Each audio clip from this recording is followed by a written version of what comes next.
अरे बच्चों, आज हम बात करेंगे क्लास 10th के साइंस के पेपर के बारे में। तो पेपर के पैटर्न को भी हम देखेंगे, साथ ही आपका जो हाफ ईयरली एग्ज़ाम है वो उसके लिए इम्पोर्टेंट क्वेश्चन की भी हम चर्चा करेंगे। तो यहाँ पर आपको जैसा कि पता है कि क्लास 10th में जो आपका पेपर होने वाला है वो 70 नंबर का होने वाला है। और ये 70 नंबर भी बहुत ही इंपॉर्टेंट बात है, और ये पहली बार हो रहा है कि आपके ये 70 नंबर भी 2 भागों में डिवाइडेड है। यानी आपका प्रश्न पत्र जो है वो 2 खंडों में विभाजित होगा। पहला जो होगा खंड वो होगा आपका बहुविकल्पीय प्रश्नों का, जिसमें आपके 20 क्वेश्चन आएंगे बहुविकल्पीय प्रश्नों के, और 50 नंबर का जो है आपका डिस्क्रिप्टिव टाइप का क्वेश्चन आएगा, जो कि उसके लिए आपको कॉपी मिलेगी, उसमें आपको उसके आंसर देने होंगे। तो जो आपके 20 नंबर के क्वेश्चन होने हैं उसके लिए OMR शीट आपको दी जाएगी। OMR शीट में आपको गोले काले करके उनके आंसर को देना है। तो कैसे OMR शीट भरना है, कैसे फिल करना है, कैसी OMR शीट आएगी, इसका वीडियो पहले ही से ही चैनल पर डला हुआ है, आप विजिट कीजिए, प्लेलिस्ट पर जाइएगा और उसको आप देख सकते हैं। तो यहाँ पर आज हम चर्चा करेंगे आपके हाफ ईयरली एग्जाम के लिए आने वाले महत्वपूर्ण प्रश्नों की। तो जो ये आपका पेपर है वो बहुविकल्पीय प्रश्नों से रिलेटेड है, और यहाँ पर 20 क्वेश्चन दिए रहेंगे, हर क्वेश्चन का 1-1 नंबर है। यहाँ पर जो बहुविकल्पीय प्रश्न है उसमें कुछ फिजिक्स के रहेंगे, कुछ केमिस्ट्री के रहेंगे और कुछ जो है आपके बायोलॉजी के रहेंगे।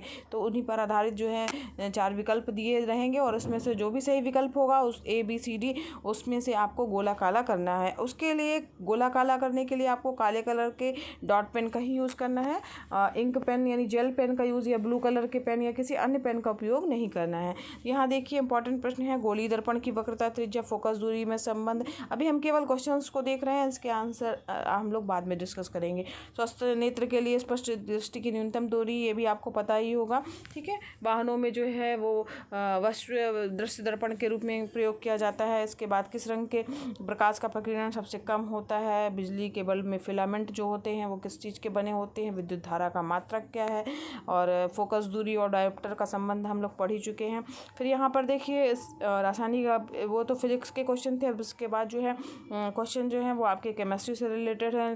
तो यहाँ पर रासायनिक अभिक्रिया में भाग लेने वाले पदार्थ को क्या कहा जाता है, संगमरमर का रासायनिक फार्मूला क्या होता है।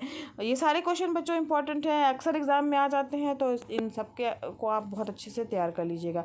लोहे पर जंग लगना किस प्रकार की अभिक्रिया है, दही का जमना किस प्रकार का परिवर्तन है, खाने के सोडे का रासायनिक फार्मूला क्या होता है, शुद्ध अगर जल है आपका तो उसका pH वैल्यू कितनी होगी, और पत्ती की सतह पर छोटे छोटे जो छिद्र पाए जाते हैं उनको क्या कहा जाता है, ठीक है। फिर बुकलन पाया जाता है, किस में पाया जाता है, ऑप्शन दिए गए हैं। मेंडल ने अपने प्रयोग किए थे, किस पर किए थे। पत्तियों द्वारा कायिक प्रवर्धन होता है तो किस में होता है। फिर इसके बाद जो है पुरुषों में लिंग गुणसूत्र होता है, मनुष्यों में मुख्य उत्सर्जी अंग कौन सा होता है, और खनिज लवणों का अवशोषण होता है किसके द्वारा। तो यहाँ पर ये जो आपका पहला खंड था वो बहुविकल्पीय प्रश्न है, ऑब्जेक्टिव टाइप है, जिसके क्वेश्चन के आंसर आपको OMR शीट में देने हैं। ये सारे प्रश्न जो भी आपने अभी देखे हैं वो सारे इंपॉर्टेंट प्रश्न हैं, अच्छे से आप तैयार कर लीजिएगा, अक्सर एग्जाम में पूछे जाते हैं। अब चलते हैं नेक्स्ट की ओर। जो आपका नेक्स्ट खंड होने वाला है वो है आपका डिस्क्रिप्टिव टाइप का। इसके लिए 50 नंबर निर्धारित किए गए हैं। तो यहाँ पर जो है खंड, ये भी बच्चों आपका दूसरा वाला ये खंड होगा, उपखंडों में विभाजित होगा, जिसमें फिजिक्स के अलग क्वेश्चन होंगे, केमिस्ट्री के अलग होंगे और बायोलॉजी के अलग होंगे। इसमें लघु उत्तरीय प्रश्न होंगे और साथ ही साथ जो है एक दीर्घ उत्तरीय प्रश्न होगा जिसमें ऑप्शन रहते हैं। तो यहाँ पर देखिए खंड का जो है वो आपका फिजिक्स का है, इससे रिलेटेड क्वेश्चन आपको दिख रहे हैं। अति लघु उत्तरीय प्रश्न है, और इसके बाद फिर जो है एक दीर्घ उत्तरीय प्रश्न दिया गया है। उसका ऑप्शन दीर्घ उत्तरीय प्रश्न का ही केवल ऑप्शन में होगा, यानी अथवा दिया होगा, बाकी सारे प्रश्न आपको अनिवार्य रूप से करने होंगे।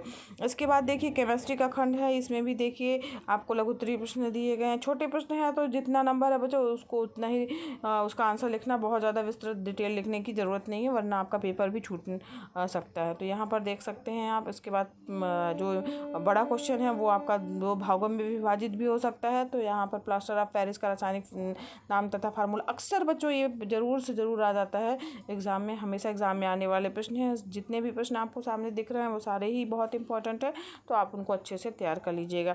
नेक्स्ट जो है खंड है आपका खंड का, जो कि आपका बायोलॉजी से रिलेटेड होगा। तो इसमें भी क्वेश्चन जो रहेंगे वो लघु उत्तरीय प्रश्न पहले दिए होंगे, इसके बाद लघु उत्तरीय के बाद फिर दीर्घ उत्तरीय प्रश्न होगा, जिसका कि अथवा आपका दिया होगा।